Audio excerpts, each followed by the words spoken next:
Vamos dar início ao nosso terceiro webinar do PPG-TAS, do Programa de Pós-Graduação em Território, Ambiente e Sociedade. Hoje estaremos trabalhando com a temática Planejamento e Gestão Ambiental. Eu sou a professora Liliane Vasconcelos, atualmente coordenadora do PPG-TAS. Lembrando que essa atividade de webinar, né, no nosso terceiro webinar, também entra como tópicos especiais. Então, tem alguns alunos aí que estão matriculados, a atividade virou uma disciplina, então estão matriculados nessa disciplina. As outras professoras que estão presentes, agradeço imensamente a professora Cristina, a Márcia, a professora Kátia, a Joilson e a Patrícia Pimentel e Jussiana de Jesus e Romero. Todos sejam bem-vindos para a nossa atividade. Passo a palavra para as professoras Kátia e Cristina. Vou começar, né? As outras professoras, desculpa, Cristina, as outras professoras Maina, Cristina Alencar, Laila já chegou? Laila está aí, não vi. Já, a Laila já chegou também. Já chegou? Pronto. Já. Se quiserem falar alguma coisa. Não, acho que não. Vamos lá, vamos iniciar a nossa atividade. Então, eu fiz uma apresentação rápida para apresentar o pessoal, né? Que faz parte do nosso grupo de pesquisa, e a professora Kátia, né? Que vai ter também a participação aqui, na parte de conservação. E a gente vai falar rapidinho, né? Que a gente faz parte desse programa que a professora Liliane falou, né? De pós-graduação em Território, Ambiente e Sociedade. E nosso grupo de pesquisa, o meu, é o Gestão Ambiental, o Desenvolvimento de Empreendimentos Sociais. E Kátia, fala aí, Kátia. Oi, gente, boa noite. Sou a professora Kátia, sou bióloga, estou fazendo parte do programa de Território, Ambiente e Sociedade. Vou falar um pouquinho para vocês sobre conservação da biodiversidade, relacionando com esses desafios que a gente tem para a gestão e para o planejamento ambiental. Eu estou aqui em nome do programa e em nome do Centro de Ecologia e Conservação Animal, que é o grupo de pesquisa do qual eu faço parte. É isso aí. Então, a gente vai começar um pouquinho, né, para a gente sentir a problemática do tema que todos nós vamos falar, né, que é meio ambiente. Eu trouxe, porque não adianta a gente somente estar na teoria, tem que ver que são fatos que acontecem, né, no nosso país e fora dele também, né. Então, eu trouxe esse slide aí, que é um rio, né, é o Rio Gravataí, Cachoeirinha, em Porto Alegre. Em 2023, no jornal, tem a fonte aí, depois a gente vai deixar à disposição. E quando a gente fala que tem ilha de plástico no oceano, ela nasce também aqui. Então, ela nasce no nosso país, no nosso território, né, nas nossas baías, a gente vai ver aí também, né? Não só na parte, né, rural, mas a gente vê que nos centros urbanos aí também, São Paulo, e o bairro do Retiro, né, que ele é um bairro voltado para a moda, para o têxtil, e também, né, o Globo saiu Água Suja e Lixo, desafiam o setor da moda. Isso também em 2023. E aqui é no Bahia, Salvador, né?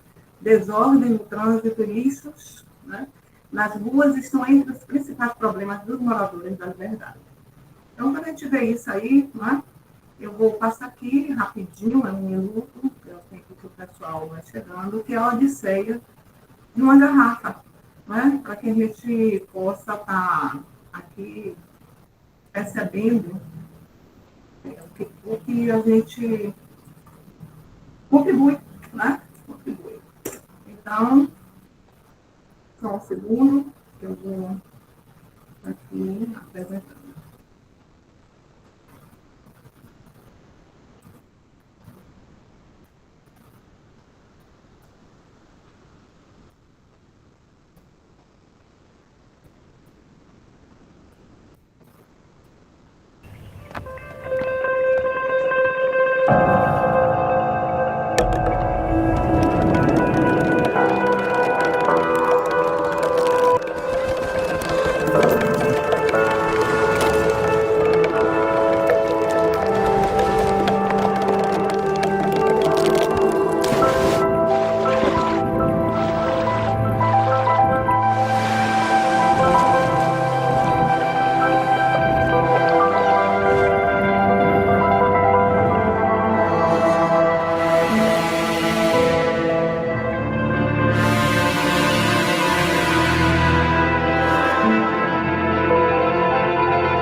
da sociedade, das pessoas, a primeira coisa é que volta para a gente mesmo, né? Então, diante disso, vamos, né, apresentar vocês, as pessoas que vão estar aqui falando, né, conosco, para que a gente possa estar levando essas mensagens e tentando também depois com as perguntas de vocês, porque vai ser tudo muito rápido, né? Para que a gente possa estar aqui conversando um pouco sobre esses temas. Então, isso que eu estou falando, né, é o que diz o Banco Mundial nesse relatório, o Washington Triste, né, que aproximadamente 2,1 bilhões de toneladas de resíduos são gerados anualmente pelo mundo. Olha só, espera-se 3,4 bilhões de toneladas em 2050. Então, a gente tem que dar uma parada, né? Então, aumento de quase 70%. Então, para minimizar isso, né, países buscam usar tecnologia e inovação, tendo o tratamento como prioridade na gestão. Então, o tratamento é a inovação, é o que mais se fala hoje em dia, né, para que a gente possa estar trazendo assim, com a economia circular, com a inovação tecnológica, por aí. Com esses dados, eu gostaria de dar boas-vindas a vocês, né, e falar um pouco do que a gente vai tratar hoje. Né? Então, a gente vai falar da gestão desses resíduos que impactam tanto a natureza e as conexões, tá? A conservação da natureza, a professora Kátia é especialista, doutora nisso. A gente sabe que a gestão dos resíduos é hoje um dos campos mais estratégicos para enfrentar desafios, né? Oferecendo muitas oportunidades de pesquisa, inovação e atuação profissional. Então, para aprofundar essa discussão, esse evento contará com pesquisadores tanto da UFSAL, eu mesma, aluna da UFSAL de graduação, eu me formei na UFSAL, e todas essas pessoas que estão aí, exceto a arquiteta, né, da Universidade de Colônia, todos, né, têm uma formação dentro da nossa universidade. Né?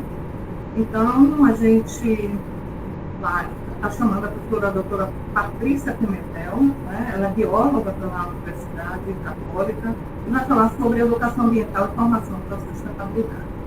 Logo após a professora Patrícia, vai ser o doutorando Joilson Santana, né?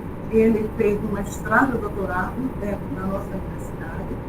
Ele vai falar sobre, o tema dele, né, geral, é a dimensão social dos resíduos, coleta seletiva e metodologia de redução. E depois a gente vai chamar o professor, o pós-doutor, né, Romero Maranhão, também fez o pós-doutorado dele dentro do nosso programa, vai falar sobre resíduos, mudanças climáticas, economia circular e políticas públicas. A gente vai dar mais ou menos de 10 a 15 minutos, e depois a gente vai conversar 10 minutos, né, para cada um de nós, e a gente vai abrir para as perguntas de vocês. Na segunda parte, né, a professora Kátia, né, que é professora também do PPG CAIS, ela vai falar sobre soluções e perspectivas profissionais na área de conservação. Ela vai mediar esse evento também, juntamente. Aí eu vou falar um pouco sobre o mercado de carbono, que é um tema que o nosso grupo de pesquisa vem estudando. E aí chamarei a arquiteta mestre, né, de Cinema de Jesus, da Universidade de Bolonha, na Itália. Ela vai falar um pouco sobre as políticas públicas para a gestão de resíduos na construção de evolução na Itália. E essa é a importância de acordos internacionais conosco, né, com a Universidade Católica. O encontro vai trazer reflexões sobre temas emergentes, né, carbono, mudanças climáticas, economia circular, a educação para as empresas, então ampliando o debate sobre inovação e impactos no mercado de trabalho. Então, dito isso, né, vou aqui parar a nossa apresentação e vou chamar a professora Patrícia Pimentel para que ela possa estar aqui conosco.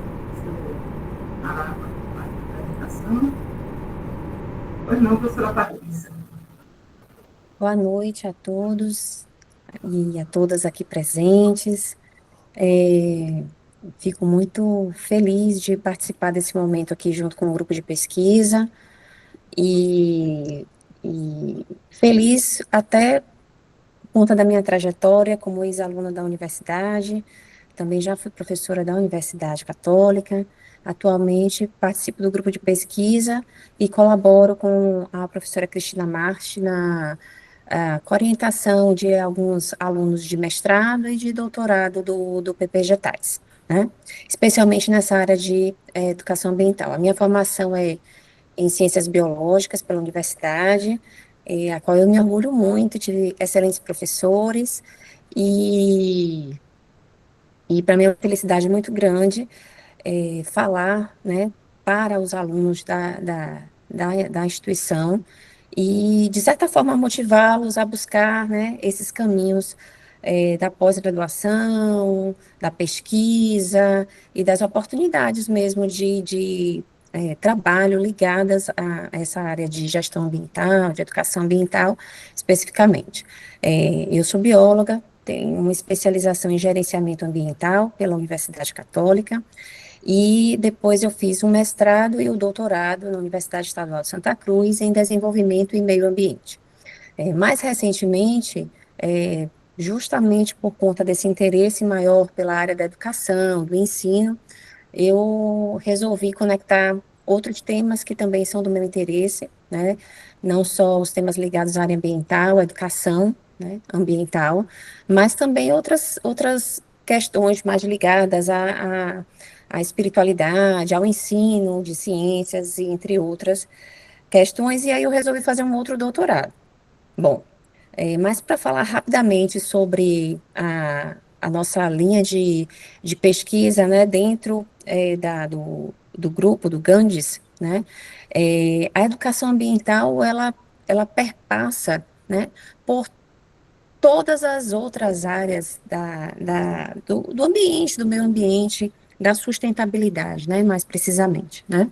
Então, a educação ambiental é esse processo mesmo de aprendizado, de sensibilização, de busca de formação de cidadãos mais conscientes, mais engajados no processo de construção das sociedades, de sociedades mais sustentáveis, né? E nossa interface na educação ambiental com a questão dos resíduos, ela acontece justamente nesse ponto de encontro, em que a gente, por meio da educação ambiental e de metodologias ligadas à educação ambiental, a gente tenta sensibilizar e conscientizar, né, as pessoas sobre a importância da redução, da reutilização, da reciclagem, né, de repensar essas formas de uso dos recursos naturais e da destinação dos resíduos que nós geramos, né? Então, dentre as temáticas que a gente aborda e que a gente participa desse grupo,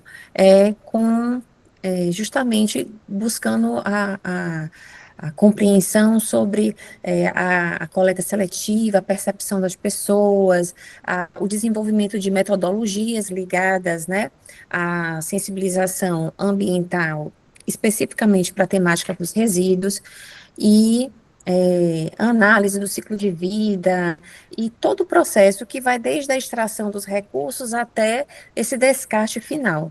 Então, na minha concepção sobre a questão ambiental, a importância da educação ambiental é que não é um processo que as empresas, as pessoas, as instituições, de uma forma geral, elas vão transformar as pessoas da boca para fora. É algo que é mais profundo, né? A gente tem que buscar, por meio desse novo olhar, né? Desse olhar que tanto as políticas públicas, as nacionais, as internacionais, os compromissos e acordos internacionais, como, por exemplo, os Objetivos de Desenvolvimento Sustentável, elas propõem para que os indivíduos, né, passem a adotar essa transformação para a construção de sociedades mais sustentáveis, de dentro para fora, né, que não seja uma coisa só da boca para fora, né, e de dentro dos indivíduos mesmo, reconhecendo a sua importância, o seu papel no contexto do meio ambiente e, sobretudo, que somos parte, somos integrantes desse ambiente, a gente não pode se desconectar disso, né? Então, as oportunidades profissionais, elas perpassam por muitas áreas, desde a área de gestão, educador, né, ambiental para a questão da gestão dos resíduos sólidos, consultor nas áreas de sustentabilidade, de economia circular. As oportunidades de pesquisa são inúmeras, inúmeras, e a gente todo dia encontra uma oportunidade, né, professora Cristina, de explorar um pouco mais por meio da educação ambiental todas as áreas que dizem respeito à gestão dos resíduos, seja do resíduo de serviço de saúde, seja dos resíduos orgânicos. Então, assim, existe uma infinidade de possibilidades de estudo, de pesquisa, de aprofundamento. É um campo muito vasto, muito rico, e, assim, nós do grupo somos muito engajados já há alguns anos, 7, 8 anos participando aí do grupo.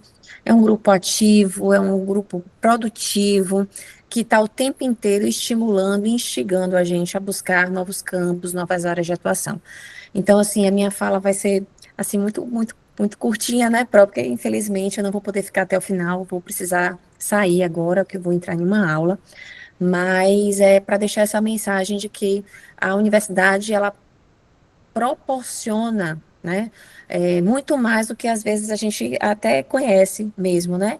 Então, tem pesquisa, tem grupos de pesquisa, assim, super atuantes, super fortes, com publicações em revistas bem qualificadas, né? Então, existem muitas oportunidades, eu acho que vale a pena, todos os que se interessarem buscar um pouco mais, se aproximar, seja por meio das bolsas de iniciação científica, seja por meio apenas da participação para se apropriar mais dos conhecimentos que a gente trabalha no âmbito do grupo, e esse é um convite mesmo para que vocês possam se aproximar mais e produzir com a gente, né, cada vez mais. Obrigada, professora, boa noite a todos, eu agradeço imensamente o convite, e já me despeço, que infelizmente eu não vou poder continuar na reunião com vocês até o final. Tá ok? Obrigada, viu, Procati? É isso aí, você falou isso para os alunos, e a parte mesmo de educação ambiental é importantíssima, né? E é como você fala mesmo, até passa. Obrigada. Então, vamos chamar a Joilson, porque nós vamos fazer 3 convites, né? Depois a Procátia vai fazer a mediação, e a gente vem para os próximos 3, tá? Então, a gente vai chamar agora o Joilson, para ele falar sobre um tema que ele estuda dentro de planejamento e gestão ambiental, e no nosso grupo de pesquisa também. Pois não, Joilson, é com você. Professora, boa noite. Vou fazer uma projeção de tela, e aí, assim que puder, me sinalizem se vocês já estão visualizando, ok? Estamos visualizando. Visualiza? Sim. Pronto. Acho que melhor dessa forma. Primeiro, boa noite a todos e todas. Agradecer também o convite, parabenizar o programa, o PPGTAS, pelo terceiro webinar, né, que está discutindo as questões de diálogos entre território, meio e sociedade, a partir da contemporaneidade que a gente está aqui debatendo. Também parabenizar o Grupo Gantz, aqui que está presente, a professora Cristina Mach, a professora Patrícia, que também está aqui. Já vi outros integrantes, como o Romero e a Aline, entre os professores também aqui do programa, que se fazem presente, e os alunos também. Então, dizer da importância, né, do que a gente está hoje discutindo, desenvolvendo, debatendo, pesquisando, enfim, se aprofundando, e mais do que nunca, aprendendo. Eu acho que o grande produto de tudo isso é o processo de aprendizado que a gente tem feito a partir da pesquisa. Então, a ideia é que a gente faça um pouco de uma reflexão a respeito da temática sobre a gestão dos resíduos sólidos urbanos no Brasil, uma perspectiva dos desafios, dos avanços, mas, sobretudo, também das oportunidades que, como bem dito pela professora Cristina, pela professora Patrícia, nós temos aí um vasto campo de oportunidade no sentido do desenvolvimento das pesquisas, do trabalho, enfim, do campo da inovação, da profissionalização de cada um de nós. Antes de tudo, me apresentar, eu sou Joilson Santana, como a professora Cristina já sinalizou, atualmente doutorando no PPGTAS, aqui da UFSAL, mestre em planejamento também pelo programa, bacharel em administração, atualmente também vice-líder do programa do grupo de pesquisa Gandhi, catador de materiais escravos e membro de duas organizações que debatem esse tema na sociedade civil, que é a UNGCAMA e o Fórum Estadual Luiz Cidadania da Bahia.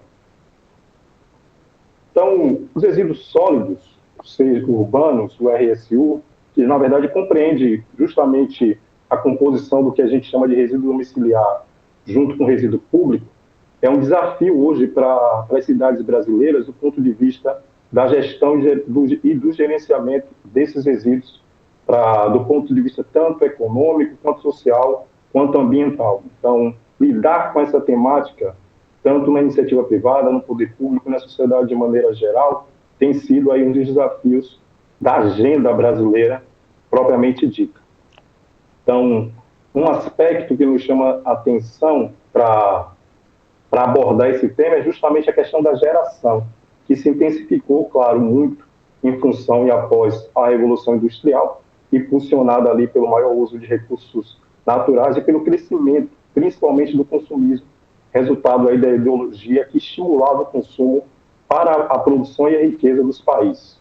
A geração dos resíduos sólidos no Brasil, só no último ano, passou ali de cerca de mais de 80 milhões de toneladas por ano, o que a gente tem, do ponto de vista de métrica por habitante, em torno de 382 quilos por ano para cada indivíduo, para cada cidadão brasileiro. Cerca de 221 mil toneladas de resíduos são gerados por dia no Brasil. Para dar conta dessa agenda, desde 2010, o país tem uma política nacional de resíduos sólidos, a PNRS, instituída pela Lei 12.305, que é um marco regulatório de gestão dos resíduos sólidos no Brasil. Ela tem entre os objetivos principais a questão da redução da geração dos resíduos, a questão da reutilização e da reciclagem, do tratamento dos resíduos sólidos, da disposição ambientalmente adequada dos rejeitos e também a promoção da inclusão social dos catadores e das catadoras de materiais escravos. Um aspecto interessante a destacar é a hierarquia da gestão dos resíduos sólidos que essa política apresenta, colocando como ordem primária ali a questão da não geração. Se busca, no processo produtivo, instituir a não geração e, assim, a redução, a reutilização, até o tratamento e a disposição final ambientalmente dos rejeitos. Alguns instrumentos que a gente poderia destacar dessa política, como a logística reversa, o plano de resíduos sólidos, os acordos setoriais, a educação ambiental bem sinalizada pela professora Patrícia e a disposição final dos rejeitos nos aterros sanitários. Contudo, mesmo com a política que completou 15 anos neste ano, a gente ainda convive com alguns desafios, entre eles a questão dos lixões, onde a maioria dos municípios brasileiros ainda tem lixões a céu aberto. Inclusive, a gente repercute aí nos últimos dias aquele lixão que, acho que no município, em Goiânia, que a gente viu ali inundando diversos recursos naturais, poluindo, infelizmente, a natureza. A baixa adesão à coleta seletiva por falta de infraestrutura e educação ambiental, a falta de valorização e remuneração dos catadores e catadoras de materiais recicláveis, a baixa efetividade da economia circular e logística reversa e a reclusão dos catadores, enfim, mesmo diante desse marco regulatório, o país ainda tem diversos desafios a serem enfrentados. Um deles, que chama muito a atenção, é que o Brasil, infelizmente, só consegue reciclar de tudo que gera cerca de 4%, segundo a Brema e segundo os dados do Sistema Nacional de Informação sobre Saneamento. Isso é muito pouco diante de tudo que é gerado e que é produzido no país. Nessa esteira, é importante destacar que os catadores e as catadoras de matrizes escravas, que são fundamentais para a economia circular e para a sustentabilidade, ao promover a reciclagem e contribuírem no cumprimento das responsabilidades das cidades e dos produtores, são responsáveis por cerca de 90% de todo o material que é reciclado no país. Ou seja, segundo o IPEA, esses profissionais se destacam aí, colaborando para que o Brasil consiga destinar corretamente esses resíduos para a cadeia produtiva. Mas ainda esses profissionais convivem com diversos desafios entre eles a questão do respeito, da valorização e principalmente da remuneração pelo serviço que presta. Nessa agenda, a gente apresenta alguns temas e algumas oportunidades que a gente precisa destacar para aqueles que estão debruçados em alguns temas que têm relação, para aqueles que têm desejo em aprender mais, para aqueles que já estão na área. A gente teria a questão da economia circular com uma grande oportunidade de ser desenvolvido o processo de reaproveitamento de materiais, com a perspectiva muito de geração de trabalho e renda, os créditos e certificados, que inclusive a professora vai apresentar no final, que são instrumentos aí para comprovar práticas sustentáveis da logística reversa. É um campo que tem apresentado-se com muitas oportunidades para a pesquisa, para a inovação, mas também do ponto de vista do campo do trabalho. O Plano Nacional de Resíduos Sólidos, por suas metas, que precisa estruturar de forma organizada as metas claras de recuperação e encerramento dos lixões, demandando aí bastante mão de obra qualificada para isso. Educação e inovação, a partir do processo de capacitação e adoção de novas estratégias para o tratamento de resíduos sólidos. A inclusão dos catadores e das catadoras de matrizes escravas, um processo aí que tem um envolvimento de mais de 1 milhão de pessoas que trabalham dia a dia com a questão da coleta dos resíduos, demandando formalização, valorização e fortalecimento do trabalho desenvolvido por eles e por elas. A agenda da compostagem, que também se apresenta como uma grande agenda de oportunidades a partir do tratamento dos resíduos orgânicos, com alto potencial econômico. A redução das desigualdades, porque, de fato, nós temos aí uma necessidade de investimentos em infraestruturas, principalmente na região norte e nordeste, onde a gente tem a maior concentração de lixões, que precisam ser encerrados, mas de maneira qualificada, de maneira séria, de maneira efetiva, para garantir com que haja, na verdade, o fechamento deles, inclusive de maneira humanizada, porque ainda homens e mulheres convivem e vivem nesses espaços de maneira degradante. Financiamento e políticas, a partir do aproveitamento de fundos, de editais e incentivos para ampliar as ações sustentáveis, como, por exemplo, uma lei que foi criada recentemente, que é a Lei de Incentivo à Reciclagem, a LI, que é muito semelhante ao que a gente tem ali de Lei de Incentivo à Cultura, a partir da Lei Rouanet. Então, essa é a agenda que a gente queria compartilhar com vocês. De antemão, agradecer e nos colocar à disposição para que a gente continue trocando aqui nessa noite. Mais uma vez, parabenizar o PPGetais por esse momento e a todos os integrantes aqui do GANDES que estão presentes. Obrigado, professor. Obrigada a você, Joilson. Já vamos chamando aí Romero, que é coordenador pelo nosso programa também, né? Território, Ambiente e Sociedade. E ele vai apresentar o tema, né? Pois não, Romero, é você. Boa noite a todos e todas. Estão me ouvindo? Sim, estamos. Eu aproveito o ensejo para agradecer pela oportunidade, ao convite, né, do PPGetais, da professora Cristina.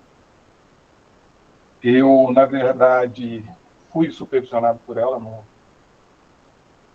durante o meu pós-doutoramento, né? Eu sou biólogo e administrador com doutorado em administração, atualmente pesquisador do GANDES e pós-doutor, né, pelo PPGetais. Vou tentar aqui fazer uma breve apresentação de algumas coisas que nós vamos conversar.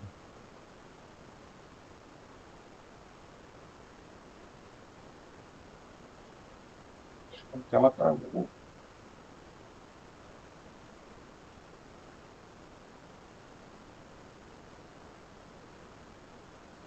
Bem, eu acho que eu não consigo compartilhar porque está aqui em tempo de espera, então vou dar início aqui ao que eu vou falar. Na verdade, a ideia é falar sobre resíduos, mudanças climáticas, economia circular e políticas públicas, né? Focando os desafios... Eu acho que agora entrou. Focando os desafios, as oportunidades para a pesquisa e para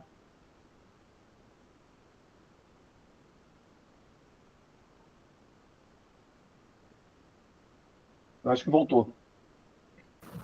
Para a gente é ok. Está funcionando aqui. A gente está vendo. Tá, então, para os desafios e oportunidades para a pesquisa e para a profissionalização. Bem,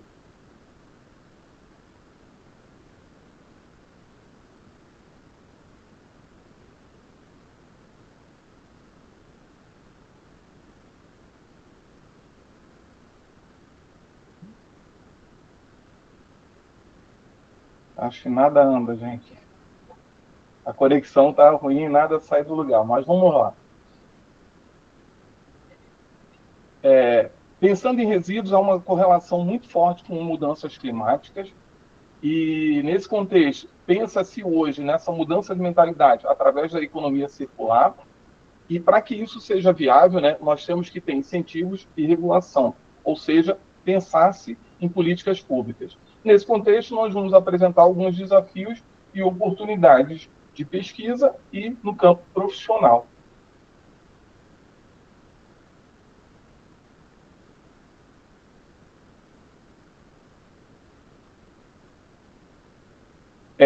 Essa conexão entre resíduos e mudança climática, ela é direta e ela é crítica. Por quê? Nós temos hoje, como grande contribuinte das mudanças climáticas, as emissões de metano, que é justamente da decomposição dos resíduos orgânicos em aterros, né? É liberado esse metano, e ele é um dos causadores, né, do efeito estufa. Além dele, as emissões de CO2, que também são provenientes de incineração ou, né, de outros poluentes, e além da queima, né, de combustível fóssil.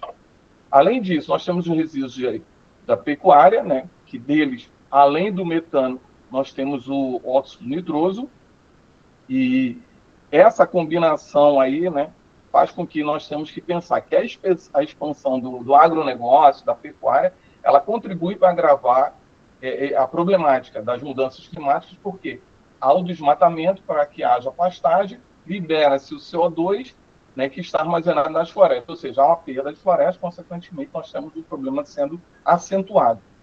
E a poluição da água e solo, né, através do chorume, que é o líquido resultante, né, dessa composição dos resíduos.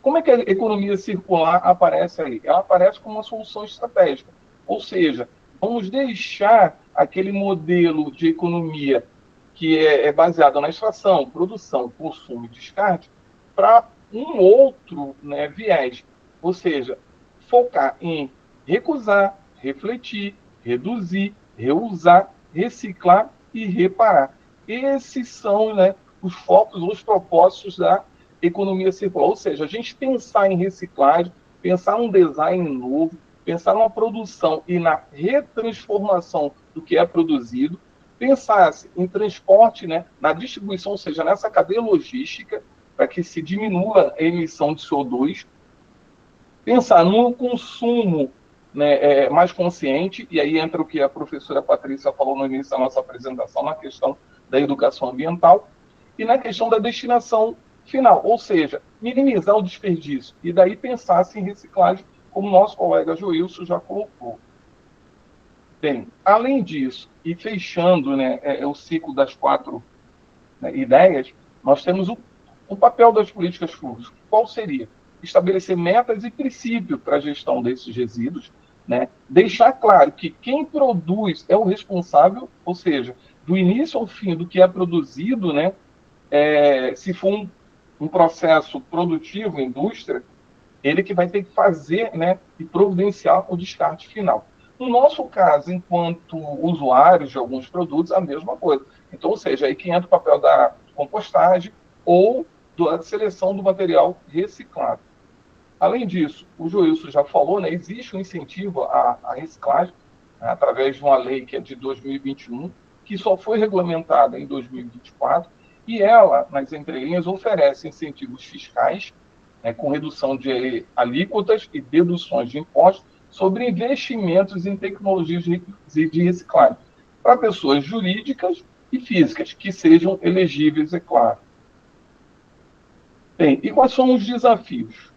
O desafio que a professora Patrícia falou é a mudança de mentalidade, ou seja, nós temos que superar a cultura de consumo e desse descarte rápido. Além disso, temos que buscar, e aí através de políticas públicas, o incremento de infraestrutura, já que há uma insuficiência de sistemas de coleta seletiva e de reciclagem. E, além disso, o estabelecimento de barreiras regulatórias, que são, né, frutos justamente da ausência de políticas públicas claras, né, dos incentivos fiscais e dessa regulamentação, no nosso caso ambiental, que parece ser robusta, mas ao mesmo tempo é incipiente. E aí vem quais seriam as oportunidades. As oportunidades, a professora Cristina já falou, inovação e novos negócios, ou seja, seja o desenvolvimento de startups e de empresas de alta tecnologia em reciclagem, logística reversa, remanufatura, criação de empregos na cadeia verde, ou seja, crescimento aí nessas carreiras de gestão de resíduos, design sustentável, consultoria ambiental, e um aumento da competitividade das empresas, ou seja, adotando a economia circular, né, na busca de redução de custos e melhorar a imagem, né, diante dos consumidores. Bem, para pesquisas, o que nós podemos pensar? E aí entra também, né, o programa. Nós podemos pensar que em diversas áreas é possível colocar a temática de resíduos com a temática de mudanças climáticas, com políticas públicas, né, e a questão da economia circular. Se for na área de ciências dos materiais, pesquisando, né, novos materiais biodegradáveis, outros compostos que sejam facilmente recicláveis. Na engenharia, desenvolvimento de novos processos, seja para reciclagem, para tratamento de resíduos, para design de novos produtos que estabeleçam que esses produtos possam voltar, né, ao berço, ou seja, voltar lá para a fábrica de onde ele saiu.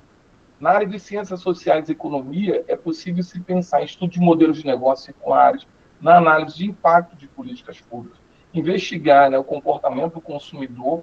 Há pouco tempo nós tivemos a nossa colega Aline falando sobre essa questão do comportamento em relação a resíduos têxteis. Então, é uma área que é promissora. Na perspectiva do direito, se analisar aspectos regulamentatórios, abordar os diferentes tipos de resíduos e essas implicações legais, ou seja, se fazer uma análise comparativa da legislação ambiental brasileira com a europeia, com a norte-americana, né? Além disso, fazer uma análise jurídica, né, dos incentivos fiscais e tributários que hoje estão presentes em algumas legislações, inclusive há pouco tempo também com a questão da economia circular. Então, existem possibilidades grandes nessas áreas e que podem ser, né, se pensadas com o tema gerador, né, resíduos e mudanças climáticas. E na área de ciência da terra, base geográfica, a questão das mudanças em relação às emissões atmosféricas, a poluição da água, do ar, do solo. Pensando em profissionalização, ou seja, minha profissão, né, hoje o mercado pede, né, há uma demanda por profissionais especializados em logística reversa, em gestão de aterros sanitários, em operação de centrais de triagem de resíduos, né, e de outras centrais de gestão de resíduos. Além disso, existe uma demanda também forte por consultoria em sustentabilidade, né? Algumas empresas já, né, trabalham fazendo isso, ou seja, e precisam de especialistas que possam auxiliar, né, as empresas nessa transição do modelo linear para o modelo circular. Né? Além disso, verificar a pegada de carbono e obter as certificações ambientais. Então, o consultor faz essa questão de intermediar, né, o que existe e o que pode ser melhorado. Então, não só consultoria, como ser gestor ambiental também está nesse leque. Além disso, a questão do design de produtos sustentáveis também, pensando-se em produtos que possam ter seu ciclo, né, completo, ou seja, pensar-se desde a escolha da matéria-prima até o descarte dele ou o reaproveitamento dele. Enfim, essa é a minha fala. Eu agradeço mais uma vez a oportunidade e fico aí à disposição para maiores esclarecimentos. Muito obrigada, Romero. A gente vai agora, a professora Kátia vai mediar nossas perguntas, né, aí do pessoal. Para esses três, a professora Patrícia saiu, o que a gente souber, né, passar, a gente passa aí. A palavra está aberta aí, Kátia, é com você. Parabéns, obrigada, e parabéns, Romero e Joilson, pela apresentação. Eu acho que foi muito bacana, eu acho que deu para eles terem uma visão bem geral sobre as oportunidades que existem, né? A fala do Romero foi bem clara em relação a isso. Eu queria, então, abrir para perguntas, para dúvidas. Se alguém tiver, pode se inscrever.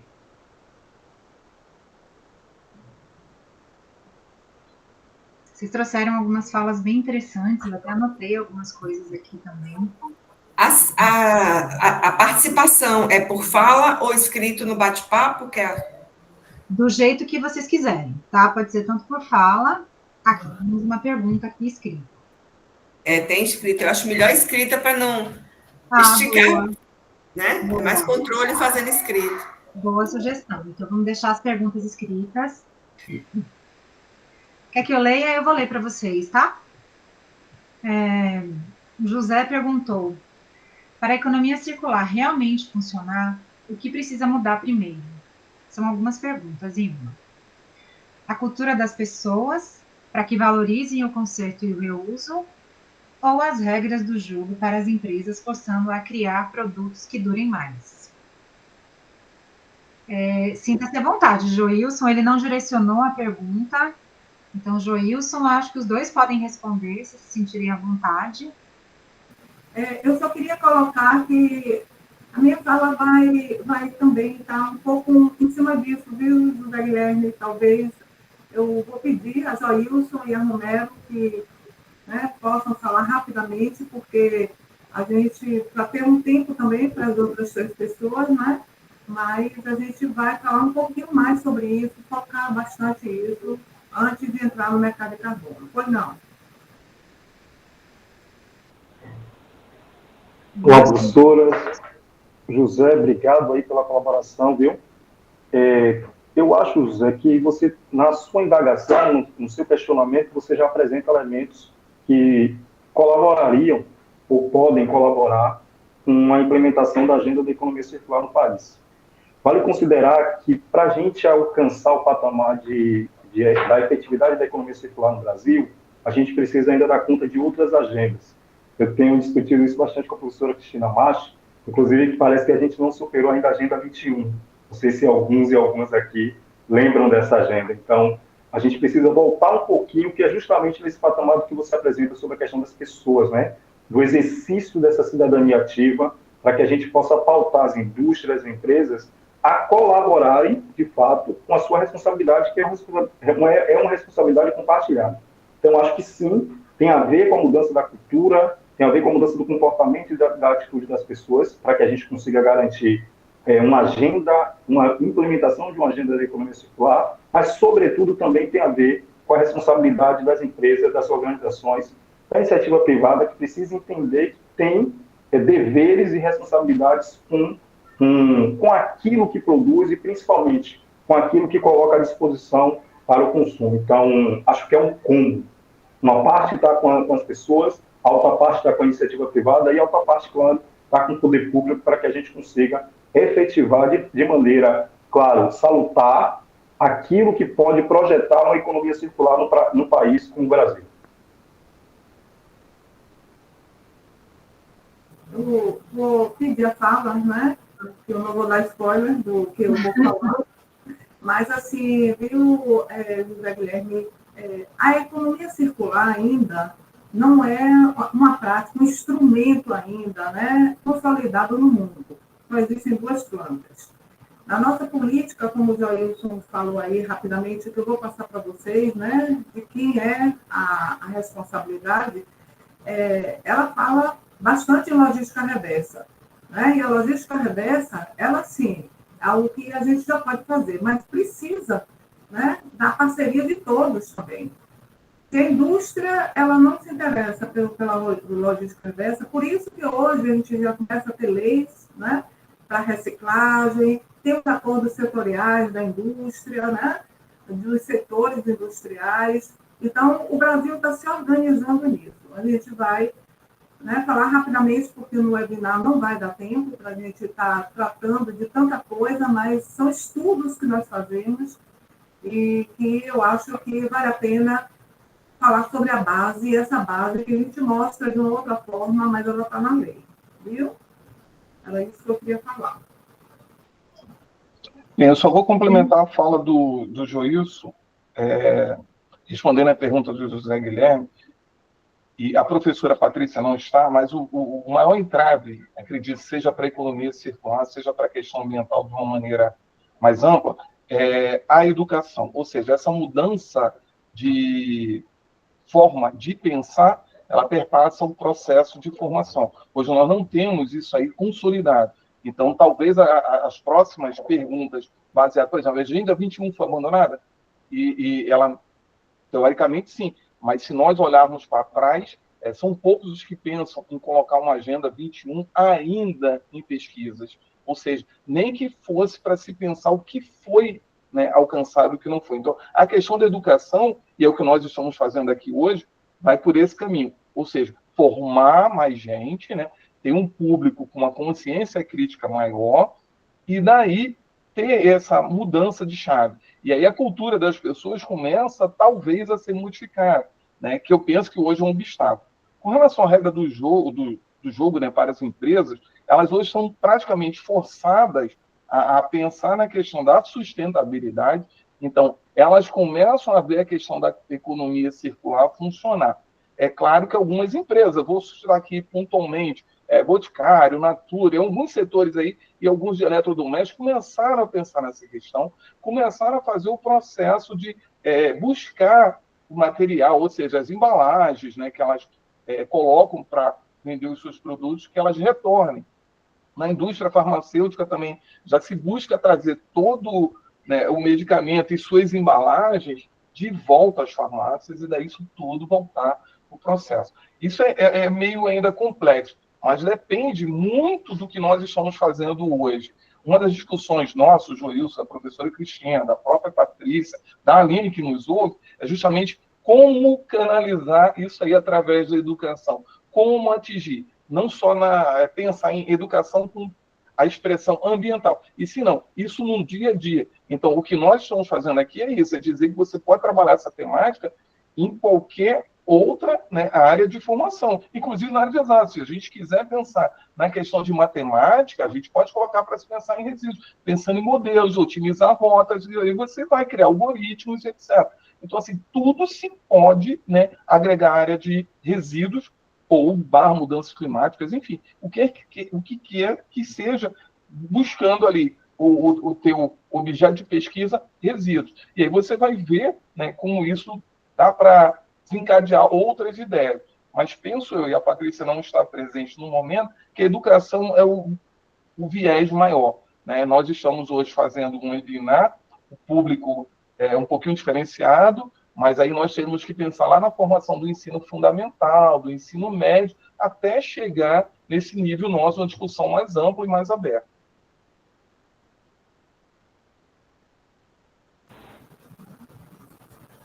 Vamos lá. Obrigada, Romero. Obrigada, Júlio, pela resposta.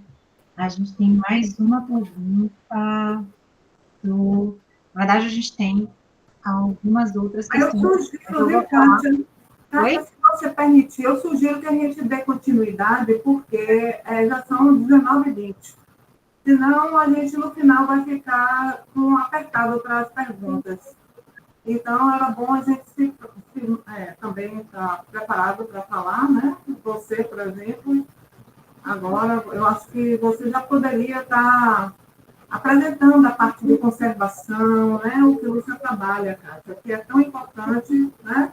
Quando a gente está olhando, e depois aí eu estou vendo alguns comentários de Marcos Fabrício e do José.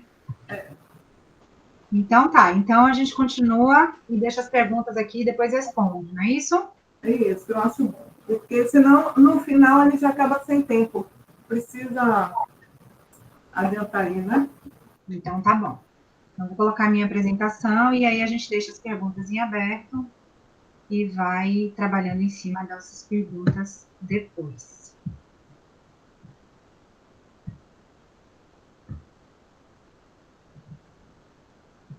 Só me confirma se minha tela já está aparecendo para vocês. Sim. Sim. Tá bom. Então, eu já me apresentei no início, mas depois foram entrando outras pessoas. Bom, eu me chamo Kátia, sou bióloga, fiz graduação em biologia na UXAL, também sou professora da UXAL hoje, tanto na graduação quanto na pós-graduação, faço parte hoje do programa de pós-graduação em Território, Ambiente e Sociedade. Participo de um grupo de pesquisa que é chamado Centro de Ecologia e Conservação Animal, e eu vou tentar agregar um pouquinho, né, disso que vem sendo discutido aqui sobre gestão de resíduos, economia circular. Vou tentar amarrar um pouquinho isso dentro da perspectiva da biologia da conservação, tá? para que a gente tente perceber como que a conservação da biodiversidade está atrelada a tudo isso que foi e que ainda vai ser discutido hoje. E aí eu trouxe um pouquinho de alguns pontos para a gente poder discutir, para que a gente possa, por exemplo, relacionar a biodiversidade, que está relacionada a diferentes formas de vida que existem no ambiente, como base para essa sustentabilidade, que está por trás de tudo isso que vem sendo dito, que já foi dito, né, nas apresentações anteriores do Romero, do Joilson, da Patrícia, e que ainda vai ser tratado daqui por diante. A primeira coisa que eu trouxe foi sobre o mercado de carbono, que a professora Cristina ainda vai falar, então eu não vou me adentrar nisso. Eu quero só relacionar a questão da biodiversidade, da conservação da natureza, à importância do mercado de carbono. Então, quando a gente pensa no mercado de carbono, a gente precisa lembrar que ele só existe porque nós temos florestas. Então, manter a integridade das florestas, a qualidade desses ambientes, desses ecossistemas, é importante porque a gente tenha possibilidade da estocagem de carbono. Senão, a gente perde essa possibilidade, né? E se não tivermos florestas íntegras, a gente perde a possibilidade dessa estocagem de carbono.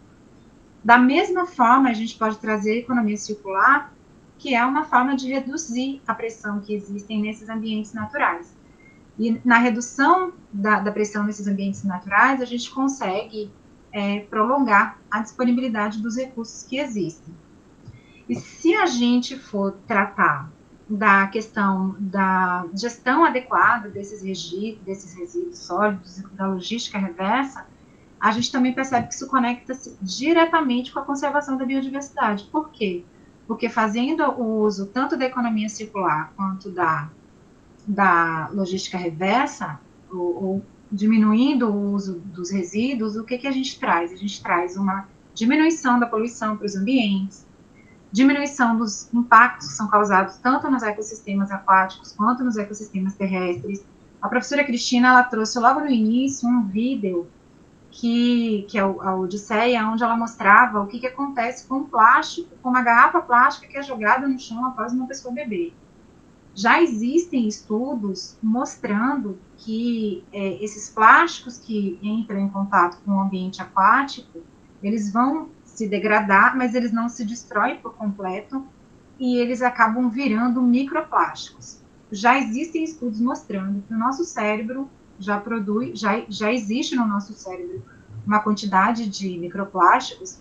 E só para vocês terem uma ideia, um estudo bem pequeno que a gente desenvolveu, eu fui para a banca, na verdade, no estudo de graduação em biologia, eles fizeram a análise do conteúdo estomacal de alguns peixes que foram coletados por pescadores aqui na praia mesmo de Salvador, e dentro do estômago desses peixes foram encontrados resíduos plásticos.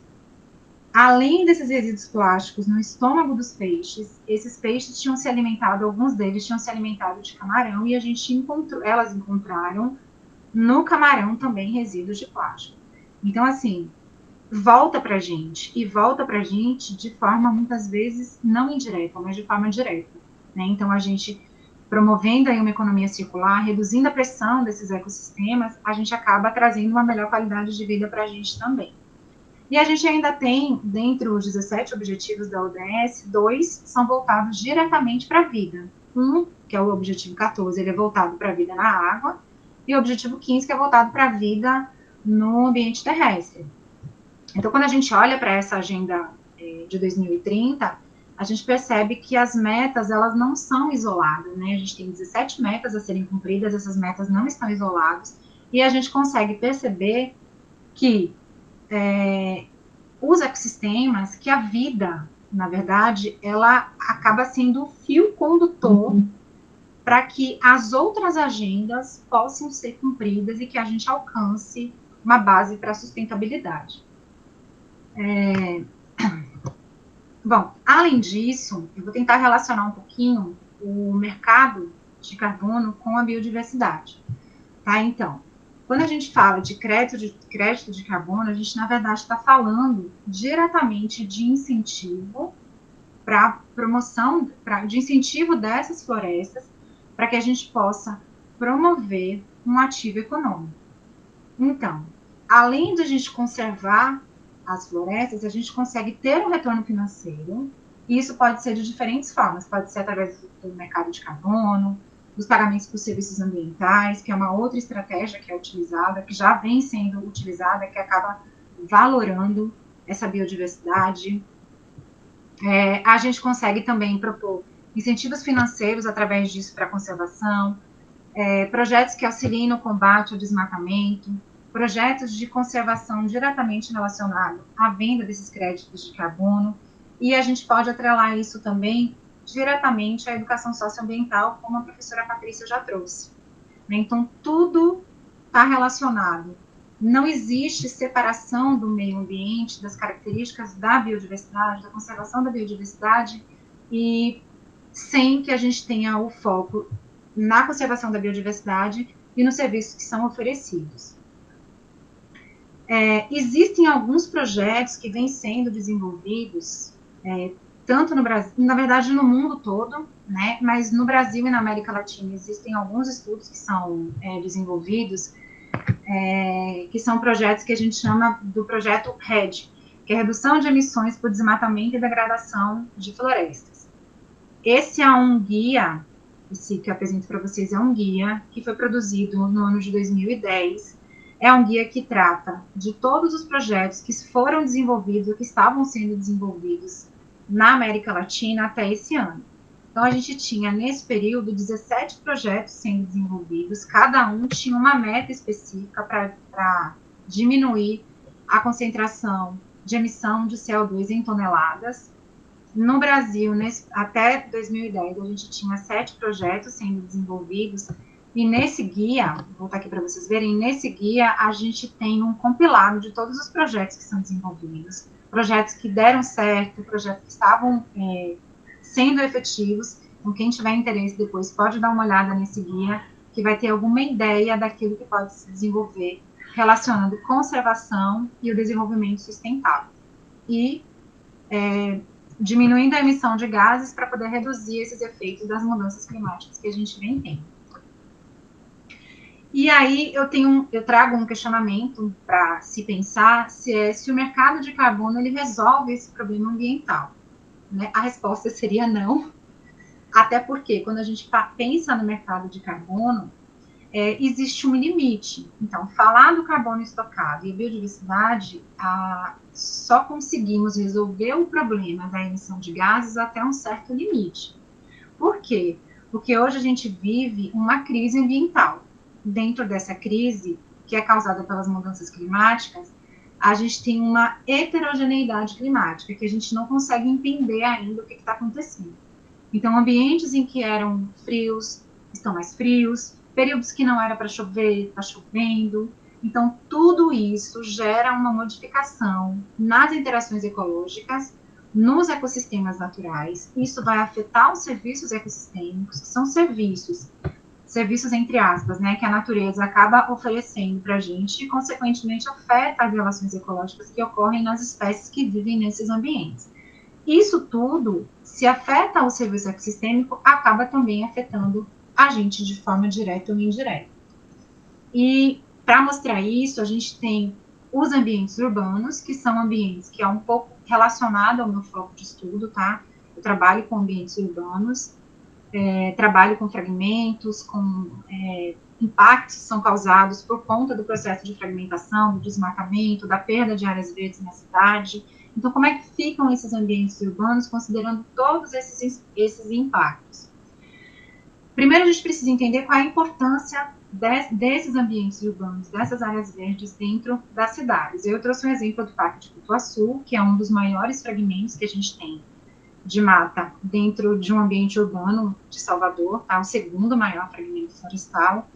E tanto o Parque de Pituaçu quanto outros fragmentos, eles vão acabar oferecendo para a gente não, eles acabam oferecendo refúgio para as espécies nativas. Então, todo fragmento florestal urbano, ele acaba sendo um refúgio para muitas espécies que começam a perder os seus espaços, contribuem para a regulação do clima local. Então, ter florestas, ter áreas verdes num ambiente urbano, acaba reduzindo a temperatura, acaba tornando o clima mais ameno, e isso é um processo direto para todo ser humano, e proporciona esses serviços ambientais Dentre eles, a gente tem, por exemplo, a purificação do ar, o controle de enchentes, isso tudo é causado por ações das florestas, né? Pela regulação do ciclo hídrico, por exemplo.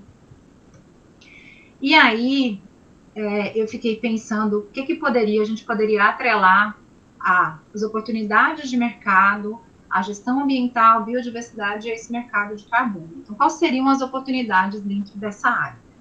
Primeiro, é importante que a gente saiba, isso já foi dito, tanto pelo Romero quanto pelo Joilson, que essa área é uma área que está em crescimento exponencial, tá? Então, tudo que está relacionado às questões ambientais, a redução de resíduos, da produção de resíduos, economia circular, estocagem de carbono, pagamentos por serviços ambientais, tudo isso é algo que está em crescimento exponencial. Então, está tendo um boom de crescimento em relação a isso. Por quê? Porque existe uma alta demanda por essa questão da sustentabilidade. Então, muitas empresas, por exemplo, já adotam há um tempo, uma governança voltada nessa questão da sustentabilidade. E novas oportunidades vão surgindo, tanto no Brasil quanto aqui na Bahia, tá? Dentre essas oportunidades, a gente pode pensar, por exemplo, em questões relacionadas à restauração ecológica. Então, a gente tem áreas de reflorestamento, de recuperação de áreas degradadas, créditos de carbono, o próprio pagamento por serviços ambientais, tanto na área da biologia quanto em outras áreas do conhecimento podem atuar nisso. Bioeconomia e sociobiodiversidade, então a gente tem produção de óleos vegetais, óleos naturais, biotecnologia, o próprio turismo na natureza, para desencadear uma sensibilização das pessoas, planejamento territorial, ou seja, quando a gente pensa diretamente na cidade, a partir do planejamento e da gestão de cidades para a implementação de cidades mais verdes, promoção e criação de corredores ecológicos, manejo de áreas que já são áreas protegidas, ou seja, de unidades de conservação, e gestão da biodiversidade através da biodiversidade em empresas, né, através do ESG, como eu falei, que pode ser através do monitoramento e do reporte de impactos em projetos que podem ser realizados, tá? Então, são áreas que estão cada vez mais em alta dentro do mercado. E para finalizar, que meu tempo é curto, eu não contei aqui, não sei se eu já passei, se a Cristina vai me chamar a atenção pelo meu tempo, mas eu queria só deixar uma frase para a gente pensar sobre isso. Conservar a biodiversidade não é apenas proteger as espécies, né? Como muita gente pensa que a proteção da biodiversidade ela está relacionada só e unicamente a reduzir a perda de espécies, ou seja, a extinção de espécies. É isso também, mas é também garantir os processos que mantêm a vida, a economia e as oportunidades que venham surgir para gerações futuras. Bom, gente, é isso que eu tinha para falar para vocês. Abro agora para perguntas. Cristina, agora que... Não, eu acho que a pergunta a gente deixa para mais tarde. Ah, tá bom. Verdade. Obrigada, viu, Kátia? Ótimo, tem tudo a ver mesmo né, na questão do planejamento e da gestão. Eu tinha uma apresentação maior, mas eu acho que eu vou fazer uma maior e uma menor, porque fiquei para o final e eu gostaria também de estar apresentando aqui a arquiteta da Universidade de Bolonha, que vai falar um pouco, porque a gente está com um acordo, né? E aí, vou falar rapidamente sobre o mercado de carbono. Eu ia apresentar alguns casos internacionais que a gente vem estudando na Suécia, na Suíça, né, na própria Itália, mas não vai dar tempo. Aí eu vou, bem rapidinho mesmo, vou aqui estar passando para vocês, né, essa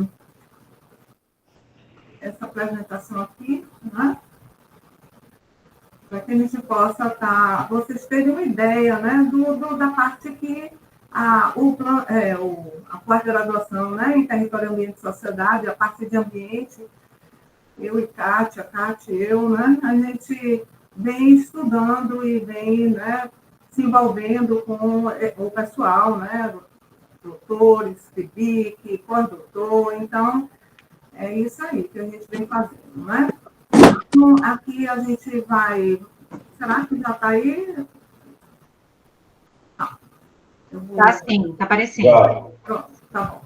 Então, vamos falar rapidamente sobre a gestão, não é? Que eu prometi lá na frente, não tirei esse aqui. Então, a gente vê aí a pegada ecológica, né? Que esses resíduos são fontes de emissão de gases, principalmente aterros sanitários e emissões, né? Eles vão, né? Aí o dióxido de carbono, gás metano e óxido nitroso, né? E isso impacta bastante o meio ambiente. Mas, assim, o relatório do PNUMA, que é o braço da ONU, né, para o meio ambiente, de 2024, ele é bem recente, destaca que o resíduo dos municípios, né, está intrinsecamente ligado aos 3 crises planetárias, que quais sejam, né? A mudança climática, a poluição e a perda da biodiversidade. Né? Então, a gente vê aí que os resíduos, né, a própria PNUMA... Que isso, filha? Depois a mamãe limpa. Oi? Alguém está com o microfone aberto. É a Mariana. Desculpa, gente. Tá. Então, vou, né, para dar tempo também para a Gilciana falar. Então, a PNUMA evidencia a urgência de ações integradas no enfrentamento dos desafios ambientais globais e também os territoriais, né? Os países, do nosso país. Então, a mudança climática e a gestão dos resíduos sólidos, elas estão bem, né, conectadas. Então, segundo a ONU, né, essa PNUMA mesmo, a gestão integrada dos resíduos sólidos é urgente. Mas como seria essa gestão? Então, essa gestão, gente, a gente pegou, né, isso aí não é uma obra nossa, a gente só fez uma figura para que a gente perceba que a gestão de resíduos ele está baseado num tripé de sustentabilidade. A educação cívica e ambiental, que a professora Patrícia falou aí, né? Eu vou falar das normas, porque também se fala de políticas ambientais, a de resíduos sólidos, a de saneamento básico, que a gente estuda bastante, elas são políticas inovadoras, tá certo? Mas a gente ainda tem muito problema, né? E dentro disso aí, de fiscalização, por exemplo, nas normas, na educação cívica e ambiental, não é uma educação somente para a sociedade ou para a população, né? É para também os empresários e os gestores públicos, tá certo? Que não fazem o seu dever de casa. E um desses, né, é justamente proporcionar à sociedade infraestrutura para descarte. Então, essa infraestrutura, ela cabe ao Estado, quer dizer, ao poder público, que no caso, para resíduos sólidos, é municipal. Se não tem uma infraestrutura correta, né, a gente não vai poder, pode ter a maior educação, pode ter normas melhores e a população e as indústrias vão descartar onde? Então, é um problema ainda seríssimo, né? A gente não pode estar falando de circularidade ainda, o mundo não tem ainda circularidade, só na Noruega, né? Na Dinamarca, que tem uma planta de economia circular, mas a gente precisa estar dando os primeiros passos. Então, diante disso que a gente falou aí, vou pular, né, a parte de gestão, que eu ia mostrar um pouco a vocês, se der tempo no final a gente pode falar rapidamente, e a gente vai falar sobre justamente o mercado de carbono como descarte, não resolve a situação. Mas ele chegou aí, né, a lei é novíssima, tá certo? A gente vê que tem um Fundo Nacional de Crédito de Carbono também, que pode financiar essa gestão, quer dizer, as prefeituras, elas podem estar usando isso, então a gente tem que estar educando, né, e dando esse conteúdo para os nossos estudantes, para que eles possam estar atuando nisso também. Né? Quem fala que tem o estudo da FAPESB, que é a Fundação de Amparo à Pesquisa de São Paulo, ele aponta soluções para resíduos sólidos nas cidades. Então, é algo bastante interessante, aqueles que se interessem, por favor, vejam aí, né? E os estudos que a gente vem fazendo, né, bem recentemente, sobre o mercado de crédito de carbono, e a gente vê que esses créditos de carbono, como é que eles funcionam, né? Ora, as poluidoras, empresas poluidoras, elas fazem algum investimento na natureza para que diminuam os seus impactos, né? A gente vai ver aí que esse mercado de carbono, né, para a gente entender, pode ser com empresas e pode ser com pessoas físicas também. Aquilo que Kátia falou, né, de matas, preservação de mata, fazendas que tenha mata, ela pode estar ganhando, né, com os créditos de carbono das empresas que poluem. Né? Então, um mercado assim, novíssimo, né? Ainda está a regulamentação, não sei se saiu, não tinha saído até pouco tempo atrás, mas a política ela já está, né? Já foi sancionada, tá? E aí uma organização que emite gases de efeito estufa paga outra organização que gera crédito, né? Então é mais um crédito para essa empresa, né? Também, o carbono emitido é compensado por iniciativas que aumentam o sequestro de carbono da atmosfera. Então, a gente vê que é algo um pouco complexo. Nós todos no Brasil estamos, a Europa, isso já tem há muitos anos, né? Com outras conotações, nós tínhamos também, com outra conotação, mas agora a nossa regulação, a nossa política, ela está bem novinha e está aí para que a gente possa estar estudando e vendo como é que a gente pode estar se posicionando diante disso aí, tá certo? Esse mecanismo abre possibilidade de atuação profissional em áreas como consultoria ambiental, auditoria, gestão de projetos de sustentabilidade, inovação tecnológica, desenvolvimento de políticas públicas, regulamentação também, criando novas oportunidades de carreira, né, num setor estratégico que é o da economia verde.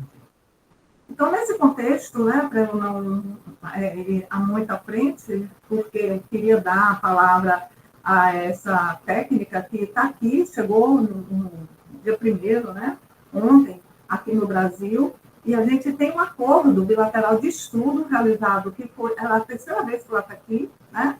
Nós já escrevemos artigos, nós já publicamos em revista, né, com aluno, a Mirella é uma aluna de engenharia, ela estava nesse projeto e escreveu com a gente, então, com pesquisa e prospecção de tecnologias bem-sucedidas, enfocando os resíduos de construção e demolição.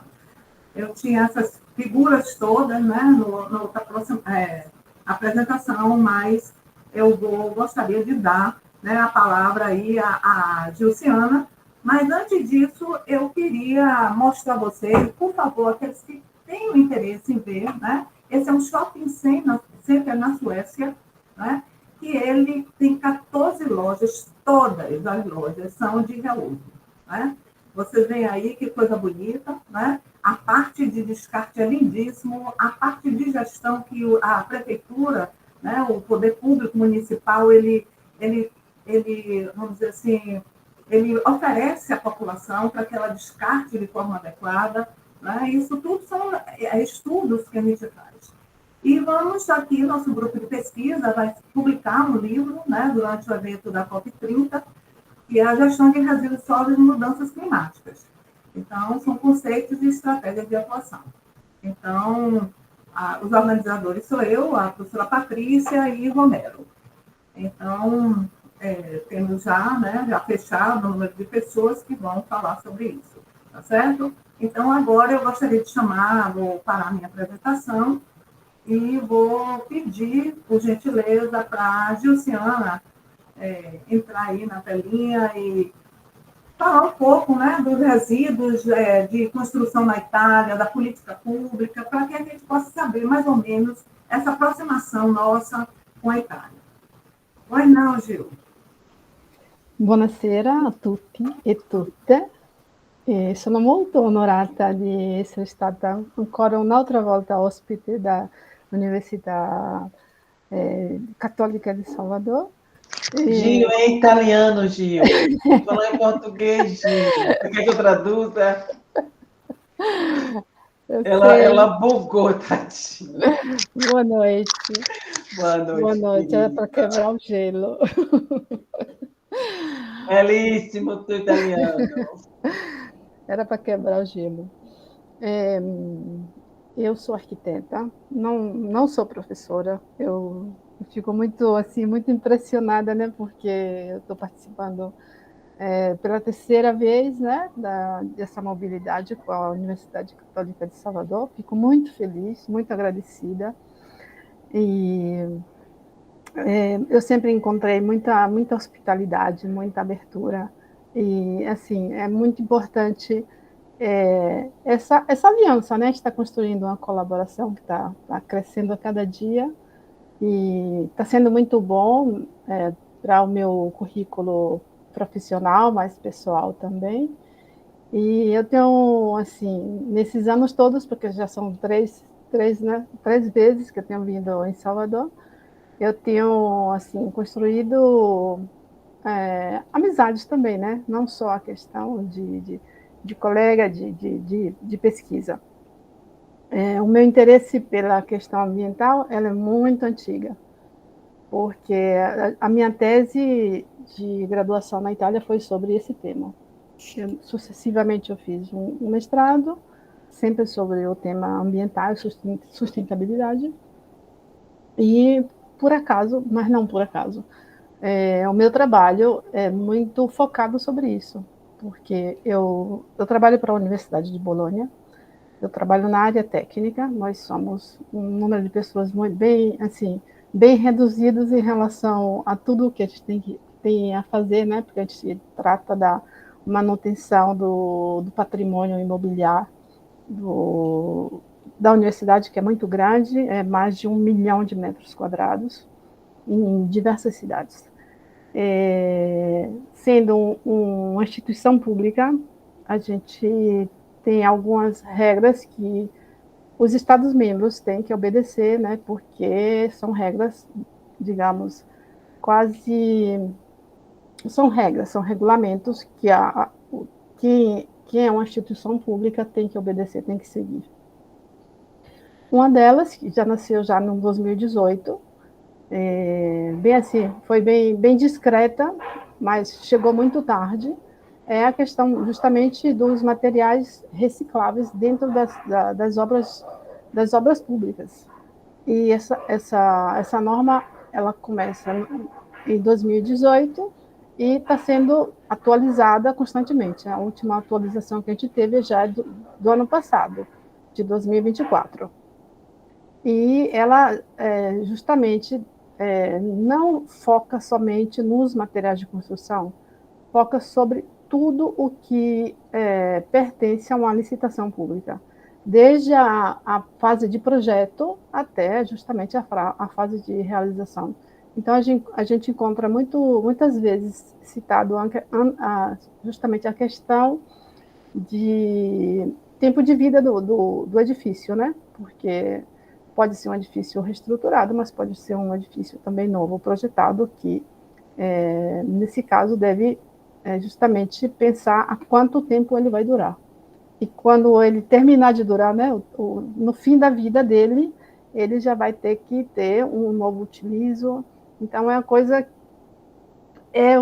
um raciocínio que, quando eu estudei arquitetura, mais de 20 anos atrás, essa coisa a gente nunca tinha visto, para a gente não existia, porque quando a gente projeta um edifício, a gente sabe que ele vai durar a vida inteira. A gente não vai nunca imaginar que eu vou ter que demolir e mandar para o aterro o produto que eu demoli. E esse conceito vem revertido, porque o projeto deve ser pensado já contando o tempo de vida do edifício e também contando que eu vou empregar materiais já recicláveis. E é isso que a norma pede para a gente. O meu trabalho especificamente eu faço parte, seja da parte de projeto, que da parte da execução no canteiro de obras. Então, é um processo, porque quem projeta já tem que escrever nos documentos de projeto, seja nas plantas, seja nos relatórios, ou seja, até nas autorizações, a questão dos critérios ambientais mínimos, que é essa lei, né, essa norma que a União Europeia distribuiu com todos os Estados-membros. E um pedacinho muito pequenininho, mas muito, muito importante, diz que, pelo menos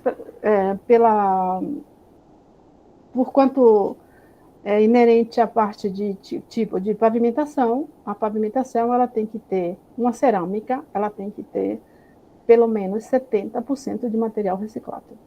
Os 30% a gente pode até colocar de material novo, mas 70% tem que ser de material reciclado. E como eu vou comprovar isso? Como é que eu vou verificar? Como é que realmente essa economia circular ela vai fazer tudo os 360 graus?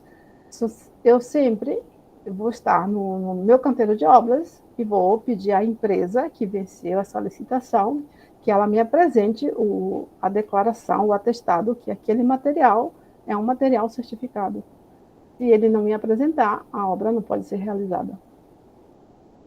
É aí que se fecha. Não é, na verdade, não fecha, digamos, o inteiro ciclo, porque depois a gente vai fazer o colaudo da obra, né? A gente vai colaudar, a gente vai certificar a obra depois de construída, trazendo para dentro desse documento tudo o que a gente projetou no início.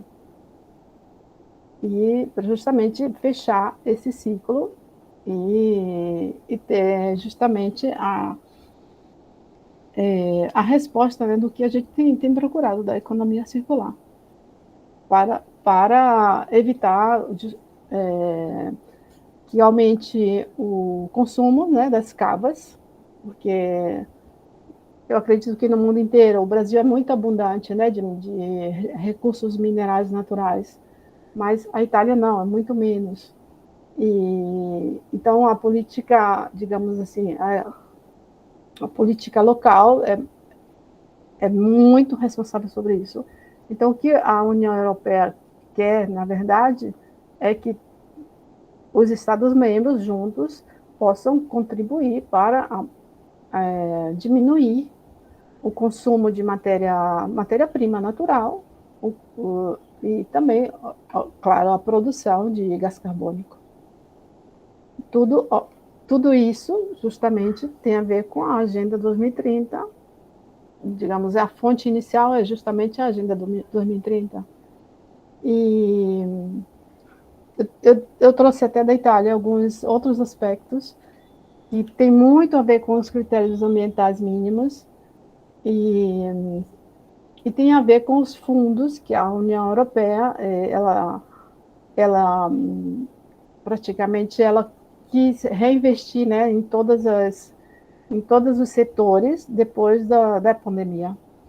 E é um fundo que eu não sei se existe no Brasil, mas existe em toda a Europa, não só nos Estados-membros, existe fora da Europa também, justamente para investir de novo no crescimento, seja social, mas estratégico também, de todos os países. E esse investimento, quando ele trata de obras, quando ele trata de construção civil, eles não se contentaram de verificar só os critérios ambientais mínimos. Eles criaram um outro tipo de lei, um outro tipo de regulamento, que, para você obter esse financiamento, esse fundo, né, para realizar a sua obra, você tem que demonstrar que a sua obra não está produzindo nenhum tipo ou está reduzindo o consumo de CO2, de gás carbônico. Eu gostaria de ter mais tempo para falar e até para mostrar mais slides, mas eu sei que o tempo é pouco, é precioso, e eu agradeço muito, muito, muito por essa oportunidade. E a gente vai ter a oportunidade também de nos encontrar nos próximos dias na UFSAL, porque a gente vai fazer outros encontros e outras coisas. Muito obrigada. Obrigada a você, viu, Gil? Muito obrigada mesmo. A gente vai em sala de aula, tanto na arquitetura, como em direito, para a Gil poder também estar se colocando para os alunos da Católica, né? Mas o tempo está se esgotando, né? A gente começou no horário, a gente quer também terminar no horário. Eu vi que tem duas. Eu vou fazer a mediação, viu, Procátia? como a gente... Tudo bem. Eu vi que tem dois questionamentos, mas são questionamentos mais aprofundados, que 5 minutos, pessoal. Tentei aí responder rapidinho, né? Mas a nossa intenção aqui foi levantar essa problemática, mostrar o que é que está acontecendo, para que a gente possa, né, juntos aí, como eu faço com Kátia, por exemplo, né, a gente está com o Joilson, que agora é o vice-líder do Gandes, o Romero, a Patrícia, né, o pessoal que a gente está sempre, né, se relacionando com os alunos para que a gente possa estar respondendo, né, um pedacinho aí desses questionamentos, viu? Então, se alguém quiser uma pergunta assim rápida, a gente tem ainda aí 4 minutinhos. Eu gostaria que vocês se apresentassem ou colocassem alguma coisa, se ficou faltando alguma coisa, né? Que a gente pode estar respondendo aqui. Acho que eu vou lá embaixo de Lucas. Por quê? Um negócio. Não, mãe, eu vou daqui a pouco. Oi, viu? Eu acho que o áudio dela está desativado. Desculpem. Então, acho que não tem pergunta. Professora, tem uma questão aí que o José Guilherme colocou, se durante o CEMOC vai haver alguma ampliação do debate sobre essa temática nossa. Ele colocou no final? No final das mensagens aí. Eu coloquei uma reunião da CEMOC com vocês, com esse mesmo tema. Sim, a gente vai fazer uma reunião na CEMOC. A professora Silvana já nos... Boa, eu coloquei uma pergunta também aí, por último. Tem uma pergunta da Giovana sobre o PL da devastação. A questão do licenciamento ambiental que foi totalmente flexibilizado há pouco tempo. Eu não estou conseguindo ver aqui. É acima da pergunta do José Guilherme, a senhora subindo mais um pouco, está da Giovana. É Giovana? Eu vou ler, olha, a Giovana colocou assim: houve a aprovação da PL da devastação, onde é flexibilizada as regras de licenciamento ambiental, dispensando análises técnicas e profissionais. Teríamos que investir em conscientizar as pessoas, porém, mais focado nos grandes empresários, ou investir em novas políticas para limitar de forma indireta essa autonomia que eles ganharam após a aprovação dessa lei. Então, a pergunta em síntese é: agora o alvo são os empresários ou o alvo é a produção de novas políticas? Você quer responder, Kátia? Porque assim, ó, veja bem, o que eu entendo que é um projeto de lei ainda, né? É um questionamento assim, bem crítico e que exige uma resposta, mas aí a professora Kátia pode, Kátia, tá? Na verdade, a Giovana é até minha aluna na graduação. Na verdade, é um projeto de lei que ainda está em processo de implantação e a gente ainda está na fase de entendimento do que vai acontecer, Giovana. A gente ainda não tem nada, qual caminho que a gente vai tomar, se de fato isso vai acontecer, qual vai ser a forma de condução disso posteriormente, porque é um projeto que a gente ainda está na fase de entendimento disso.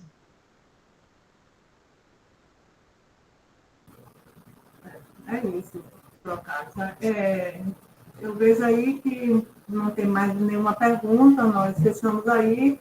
A professora queria chamar a atenção que está a professora Liliana gostaria de falar alguma coisa? Pois não, Cris, é você? Não, é só para lembrar que o link para quem quer certificação foi colocado aí agora. Pois não. Então, Liliane, professora Silvana, então, gostaria de fechar essa primeiro evento da terceira webinar? Então, tá. Então, vamos nós lá. Rapidinho, então, a professora não vai falar, eu posso falar. Agradeço, né, imensamente a presença de todos vocês, foi um uma noite bastante potente para iniciarmos, né, nossa atividade de webinar. Começamos com o pé direito. Agradeço muito a professora Cristina Marcha, a professora Kátia, né? Espero que na próxima semana também possamos alcançar essa quantidade de pessoas que estiveram aqui hoje presentes. Espero que tenha sido assim bastante proveitoso para vocês, assim como foi para mim, né? Fiquei muito feliz e contente da gente começar, né, a mostrar nossas produções, a nossa pesquisa do PPG TAIS. Tem aí a certificação, quem vai necessitar, quem quer, né, a certificação, então basta se inscrever aí, confirmar sua presença aqui hoje, e convido todos vocês também para estarmos com a gente nas próximas terças-feiras de setembro até outubro. Estaremos fazendo essa programação, mostrando a cara do PPG TAIS para vocês. É isso, professora Silvânia, que falou, mesmo link, isso, mesmo link. Obrigada, José, o mesmo link. E vamos, por favor, peço também que acompanhe a nossa rede social, que é o @ppgtais. Lá nós disponibilizamos todas as informações. Tá certo? Obrigada. Passo a palavra à professora Silvana, professora Cristina, professora Mayna. Tá aí? Eu só queria agradecer, viu? Foi uma noite... Começamos bem, eu acho. Eu acho que se a gente tivesse mais 1h30 aqui, a gente não ia parar de discutir. Os comentários, o chat foi uma discussão à parte, né? Isso mostra a qualidade do que se produz e se discute no nosso programa. É de uma variedade, né? Uma profundidade indiscutível. Eu acho que todos só temos a ganhar, estando aqui hoje e nas próximas. Já estou pensando na minha, viu? Obrigada pela presença. Eu também estou pensando na minha, viu? E queria deixar também parabenizar os grupos de pesquisa, né? Isso tudo é fruto do grupo de pesquisa do Gandes e do ECOA, né? O Gandes com a professora Cristina Marcha e do ECOA com a professora Kátia Benatti. Então, isso é muito importante. E trouxe aí as crias, né? Pós-doc, doutorando, já se formando essa semana, né? Joilson, parabenizando. Mestrando, então isso mostra a potência que são, né, os grupos de pesquisa do PPG, ligados ao PPG TAIS. Então, parabéns pela discussão de hoje, riquíssima, né, e espero que, acho que chegamos a 34 pessoas, né, e espero que nos próximos também seja maior ainda, né, ou seja, igual ou maior ainda, e esperamos né? Porque é um trabalho que vai mostrar, né, a cara do PPG TAIS, e isso é muito importante. Agradeço muito à professora Kátia, à professora Cristina Marchi, por mediar, né, essa noite. Nós agradecemos, né, Kátia? Foi bom também para a gente organizar, foi muito bom. Pois não, Kátia? Gostei também, eu que agradeço poder participar do evento e abrir o evento, uma responsabilidade para a gente. Mas que bom que a gente teve esse número de pessoas e eu também desejo que nos próximos a gente tenha um número a mais. Sempre vá duplicando. Verdade. Tchau, tchau, gente. Tchau, gente. Boa noite. Obrigada. Boa noite, Tchau, gente. parabéns. Tchau, boa noite. Tchau, boa noite. Tchau. Até terça. Obrigada, Gil. Obrigada. Obrigada a você.